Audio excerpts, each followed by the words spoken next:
हम इस वीडियो में करेंगे अर्थ की दृष्टि से वाक्य के भेद। क्लास 9th के लिए हमारा एक टॉपिक है अर्थ की दृष्टि से वाक्य के भेद। तो अर्थ की दृष्टि से हमारे वाक्य के बेटा भेद होते हैं 8। ठीक है, ये आपको स्क्रीन पे दिखाई दे रहे हैं। तो बेटा टॉपिक करने से पहले एक आपसे छोटा सा अनुरोध है कि भी आप हमारे चैनल को सब्सक्राइब ज़रूर करें, वीडियो को लाइक करें, शेयर करें और कमेंट करके अपनी प्रतिक्रिया ज़रूर व्यक्त करें कि भी आपको हमारा टॉपिक कैसा लगा। तो बेटा करते हैं स्टार्ट, क्योंकि हम भी आपके लिए ही मेहनत कर रहे हैं। तो उस मेहनत के लिए बेटा चैनल को सब्सक्राइब करें और कमेंट करके अपनी प्रतिक्रिया ज़रूर व्यक्त करें। तो बेटा देखिए, हम टॉपिक करते हैं स्टार्ट। अर्थ की दृष्टि से हमारे वाक्य के भेद होते हैं 8।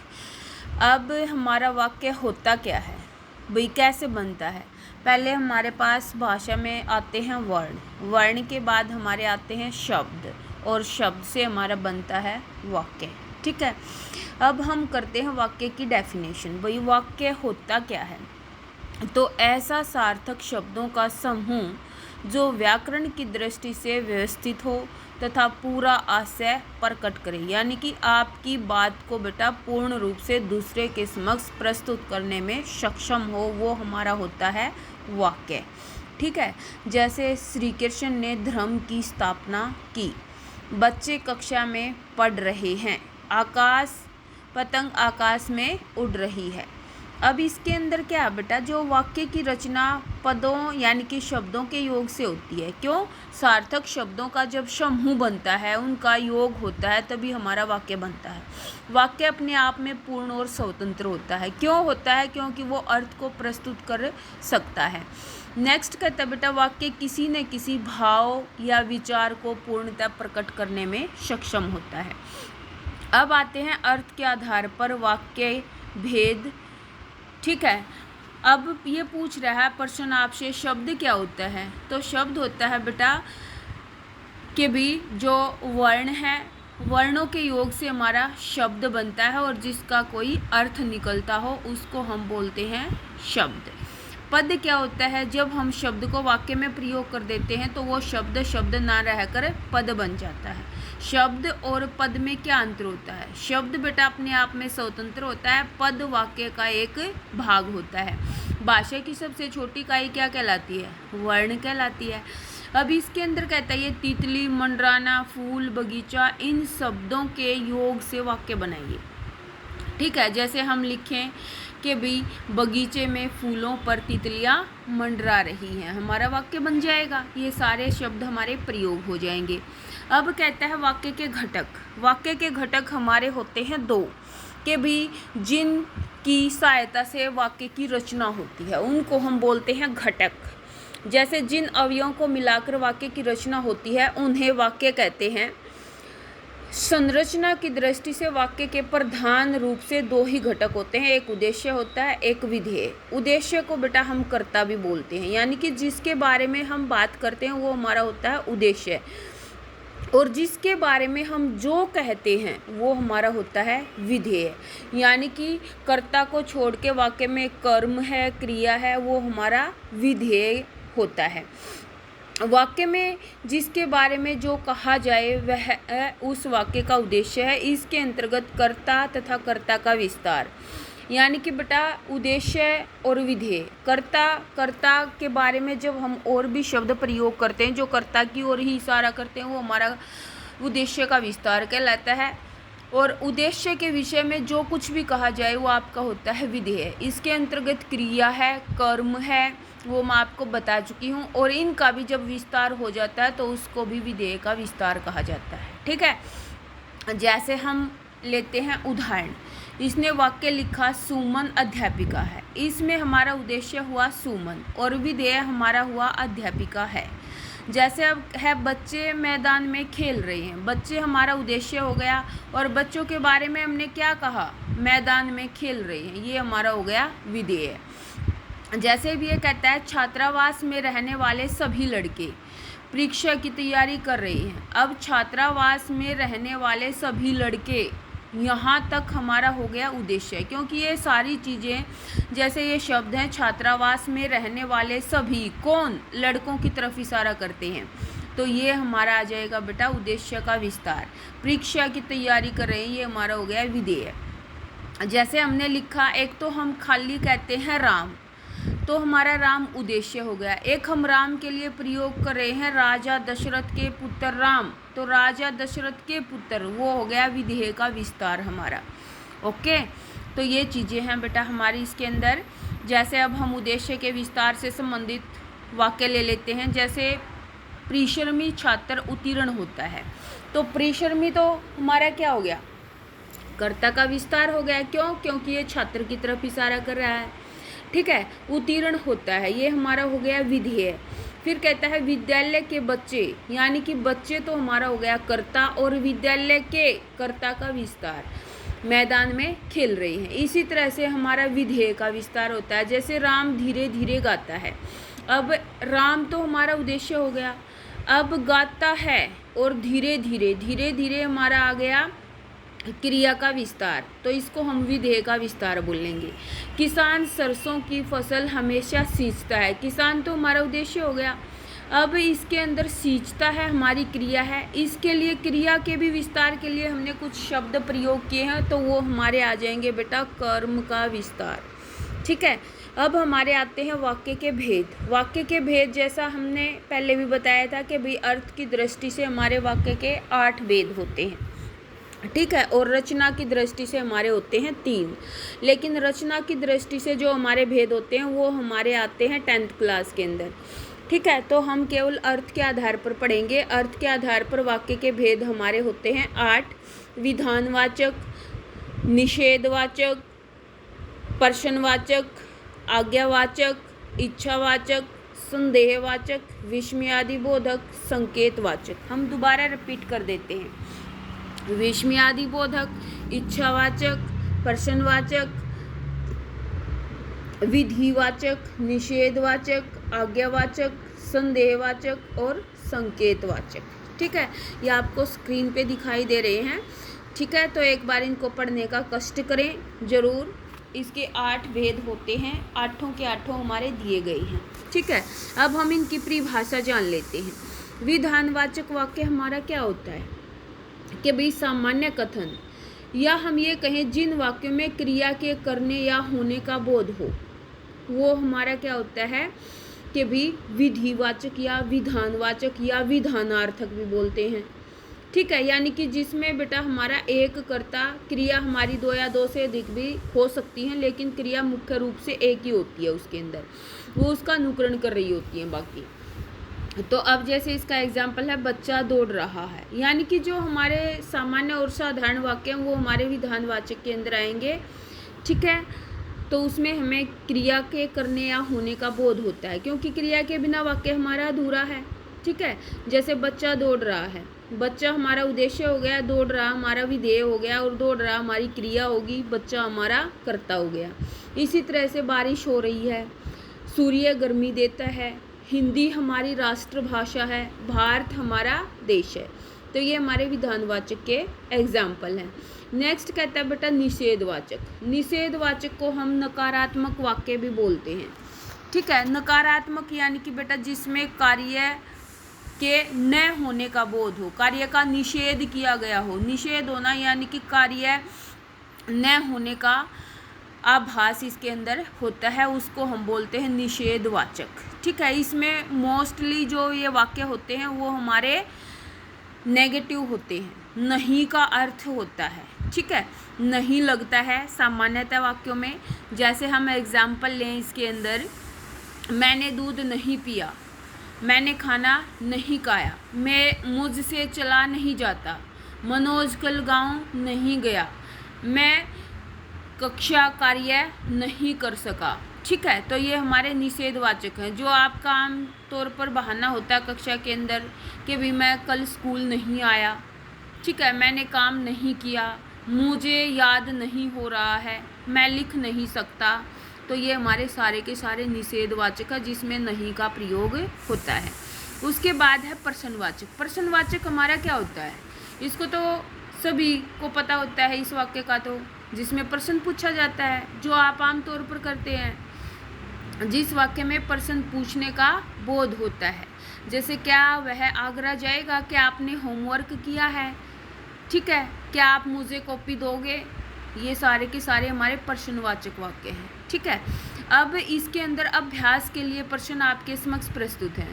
भाई विधानवाचक वाक्य का एक उदाहरण लिखिए कि भाई मैं स्कूल गया, ये हमारा विधानवाचक है। अब ये कहता है सड़क पर गाड़ी नहीं चल रही, इस वाक्य को विधानवाचक वाक्य में बदलिए। वैसे ये हमारा कौन सा वाक्य है, नकारात्मक है, निषेधवाचक, तो क्या आ जाएगा, सड़क पर गाड़ी चल रही है, हमारा बन जाएगा विधानवाचक, नहीं हटा देंगे इसमें से। राम आइसक्रीम खा रहा है, इस वाक्य को प्रश्नवाचक वाक्य में बदलिए, तो क्या राम आइसक्रीम खा रहा है, ठीक है, बन जाएगा हमारा प्रश्नवाचक। उसके बाद कहता है आज्ञावाचक। आज्ञावाचक क्या होता है, जिसमें किसी को आज्ञा दी जाती है कार्य करने की, अनुमति दी जाती है, तो वो हमारा आज्ञावाचक होता है। जैसे चुप रहो, बैठकर अपना काम करो, बैठकर सुलेख लिखो, आ जाएगा, तो ये हमारा आ जाएगा आज्ञावाचक। उसके बाद है इच्छावाचक। इच्छा यानी कि अपनी कामना दिखानी होती है हमने, तो मेन हमारे जो इसके अंदर बेटा वाक्य आते हैं, इसके माध्यम से किसी को शुभकामना या मंगल कामना या उनको आशीर्वाद देने का बोध होता है, वो हमारा होता है इच्छावाचक। यानी कि हम किसी दूसरे के भले की बात करते हैं, तो वो हमारा होता है इच्छावाचक। जैसे ईश्वर तुम्हें दीर्घायु दे, भगवान करे तुम परीक्षा में पास हो जाओ, 9 वर्ष मंगलमय हो, ठीक है, तो मंगल कामनाएं जिसके अंदर दी जाती हैं या आशीर्वाद दिया जाता है, तो बेटा वो हमारा होता है इच्छावाचक, अपनी आशा दर्शाई जाती है। जैसे अब इसने आपके लिए एक्सरसाइज दे दी कि भी आज्ञावाचक वाक्य के क्या पहचान होती है, तो बेटा इसमें अनुमति दी जाती है, आज्ञा दी जाती है। इच्छावाचक वाक्य का उदाहरण लिखिए, तो लिखें बेटा भगवान आपकी यात्रा को सफल करे, या भगवान आपका भला करे, ठीक है, भगवान तुम्हारी मनोकामना पूर्ण करे, अर्थ के आधार पर वाक्य भेद, तो इच्छावाचक ही है ये। नेक्स्ट कहता है बेटा संदेहवाचक। संदेहवाचक यानी कि शंका को प्रकट करने वाला, जिन वाक्यों में कार्य के होने में संदेह अथवा संभावना का बोध होता है, इसका नाम ही है संदेह, यानी कि शंका को दर्शाना।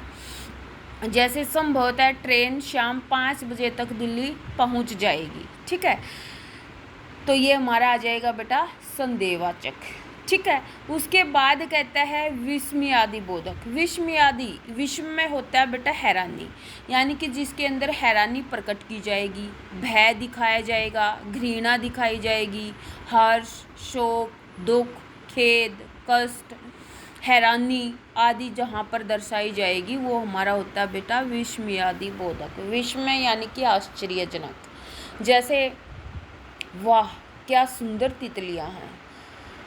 नेक्स्ट, जैसे हम मैदान में अपनी खुशी प्रकट करने के लिए कहते हैं हुर्रे हम आज जीत गए, बल्ले बल्ले हम जीत गए, उफ कितनी गर्मी है आज, ठीक है, अरे तुम पास हो गई, उसको हैरानी हुई कि भाई वो परीक्षा में पास नहीं हो सकता, लेकिन वो पास हो गया, तो वो हमारा विस्मयादि बोधक है।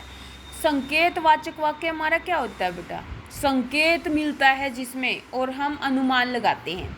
जब वाक्य में एक क्रिया का होना किसी दूसरी पर निर्भर करता है, यानी कि हमें संकेत मिलेगा फिर हमारी दूसरी क्रिया होगी उसके ऊपर, तो वो आश्रित होगी। जैसे जो परिश्रम करेगा वह सफल होगा, इसके अंदर संकेत है कि भी जो परिश्रम करेगा वो तो सफल होगा। अगर राम आ जाता तो मेरा काम हो जाता, ठीक है। इसी तरह से अगर बारिश आ जाएगी तो स्कूल की छुट्टी हो सकती है, ठीक है, तो ये चीज़ें हमारी संकेतवाचक हैं। नेक्स्ट, फिर हम पुनरावृत्ति के तौर पर हैं, इसके अंदर विधानवाचक है। आपकी पहचान के लिए इसके अंदर फिर डेफिनेशन दी गई है, एग्जाम्पल दिए गए हैं कि भाई किसी वस्तु अथवा स्थिति के विषय में कही गई सामान्य बात, जैसे मनीषा 10वीं में पढ़ती है। निषेधवाचक नकारात्मक वाक्य बताए थे मैंने, जिसमें कार्य के न होने का बोध होता है, मनीषा 10वीं में नहीं पढ़ती है। प्रश्नवाचक, भी जहाँ प्रश्न पूछा जाए क्या मनीषा 10वीं कक्षा में पढ़ती है। आज्ञावाचक, मनीषा तुम 10वीं में पढ़ो, ठीक है, वहाँ पर आज्ञा दी जाएगी। इच्छावाचक, काश मनीषा 10वीं में पढ़ती, हम इच्छा व्यक्त कर रहे हैं वहाँ पर। संदेहवाचक, मनीषा 10वीं में पढ़ती होगी, डाउट है भी हमें, है या नहीं है, कोई पक्का नहीं है, तो संदेह में शंका प्रकट करनी है। विस्मयादि बोधक, अरे मनीषा 10वीं कक्षा में पढ़ती है। संकेतवाचक, यदि अनुमति मिले तो मनीषा 10वीं कक्षा में पढ़े। ओके, तो ये हमारा आ जाएगा बेटा संकेतवाचक। तो ये जो हमारे डायग्राम बना हुआ है इसके अंदर, ये सभी वाक्य के भेदों की पुनरावृत्ति के लिए दिया गया है और एक ही सेंटेंस इसके अंदर उठाया गया है ताकि आप इनके अंदर अंतर समझ सको कि भी क्या अंतर है। ठीक है, अब मूल्यांकन के तौर पर आपको कार्य दिया जा रहा है। जैसे इसने पूछ लिया अर्थ के आधार पर वाक्य के भेद लिखो, उसने पत्र पढ़ा होगा, कौन सा आ जाएगा? पढ़ा होगा। संकेतवाचक, संदेहवाचक, भगवान तुम्हारा भला करे। इच्छावाचक, तुम अब घर जा सकते हो। विधिवाचक या विधानवाचक, अगर वह आएगा तो मैं चला जाऊंगा। यह संकेतवाचक, इसमें संकेत मिला, अगर वह आएगा। संभवतः कल बारिश हो, ये बेटा शंका है। ठीक है, उसके बाद कहता है निम्नलिखित वाक्यों का निर्देशानुसार अर्थ के आधार पर परिवर्तन कीजिए। ऐसे ही हमारे एग्जाम के अंदर आने वाले हैं ये। जैसे रमेश हिंदी पढ़ता है, इसको नकारात्मक बनाओ, रमेश हिंदी नहीं पढ़ता है। फिर कहता है यह उपन्यास मुंशी प्रेमचंद ने लिखा, इसको हमने प्रश्नवाचक वाक्य में बदलना है। तो क्या यह उपन्यास मुंशी प्रेमचंद ने लिखा है? फिर कहता है वाह क्या सुंदर दृश्य है, ये हमारा कौन सा है? इच्छावाचक है। विधानवाचक में बनाना है तो क्या लिखेंगे हम? यह सुंदर दृश्य है। उसके बाद कहता है आज स्कूल की छुट्टी है, ये हमारा विधानवाचक है तो प्रश्नवाचक में बदलना है, क्या आज स्कूल की छुट्टी है? कृपा पत्र लिख दीजिए, ये आज्ञावाचक वाक्य है। ठीक है, कृपा पत्र लिख दीजिए, तो इसके अंदर एज इट इज आ जाएगा। रवि जोधपुर गया, ये बेटा हमारा विधानवाचक है तो इसके अंदर हमें संदेहवाचक बनाना है। तो रवि जोधपुर गया होगा, अपनी शंका व्यक्त करनी है। फिर देखो एक बार वाक्य आगे हमारे 8 भेद। ठीक है, रचना के आधार पर भी आए हुए हैं, वाक्य की डेफिनेशन भी है। अब यहाँ पर वाक्य की डेफिनेशन दे रखी है कि भी शब्दों का ऐसा व्यवस्थित समूह जिससे मनुष्य अपने विचारों का आदान प्रदान करता है, वो हमारा वाक्य कहलाता है। वाक्य के अंदर क्या होता है? कर्ता, कर्म और क्रिया। ओके, जैसे सत्य कड़वा होता है। ठीक है, उदाहरण। उसके बाद अर्थ के आधार पर 8 भेद हमने पढ़े हैं। विधानवाचक वाक्य वह वाक्य जिससे किसी प्रकार की जानकारी प्राप्त होती है, यानी कि किसी कार्य के करने या होने का बोध होता है। भारत एक देश है, सीता के पिता का नाम जनक है। प्रश्नवाचक में बेटा प्रश्न पूछा जाएगा। ओके, उसके बाद निषेधवाचक में क्रिया में असमर्थता प्रकट की जाएगी, क्रिया वहाँ पर नहीं होती हुई दिखाई जाएगी। उसने आज पढ़ाई नहीं की, मैंने दूध नहीं पिया। आज्ञावाचक में आपको ऑर्डर दिया जाएगा, कार्य करने के लिए आपको बाध्य भी किया जाएगा। ठीक है, उसके बाद कहता है संदेहवाचक। संदेहवाचक में शंका प्रकट होती है बेटा। ठीक है, संदेहवाचक में शंका होती है। ठीक है, उसके बाद विस्मयादि बोधक। विस्मयादि बोधक में क्या होता है? हैरानी प्रकट की जाती है। मैंने आपको बता दिया इसके अंदर विस्मयादि बोधक अव्यय का भी प्रयोग होता है। उसके बाद विस्मयादि बोधक चिन्ह का भी प्रयोग होता है। सबसे और बड़ी पहचान। इच्छावाचक में बेटा किसी के लिए मंगल कामनाएं की जाती हैं और संकेतवाचक में हमें संकेत मिलता है, तब दूसरी क्रिया होती है। ओके, उसको हम बोलते हैं संकेतवाचक। ठीक है, तो ये हमारा वाक्य का टॉपिक है। उम्मीद करती हूँ बेटा आपको अच्छे से समझ में भी आ गया होगा। तो कमेंट के माध्यम से अपनी प्रतिक्रिया ज़रूर दें और चैनल को सब्सक्राइब करना ना भूलें। वीडियो को लाइक करें, शेयर करें। धन्यवाद।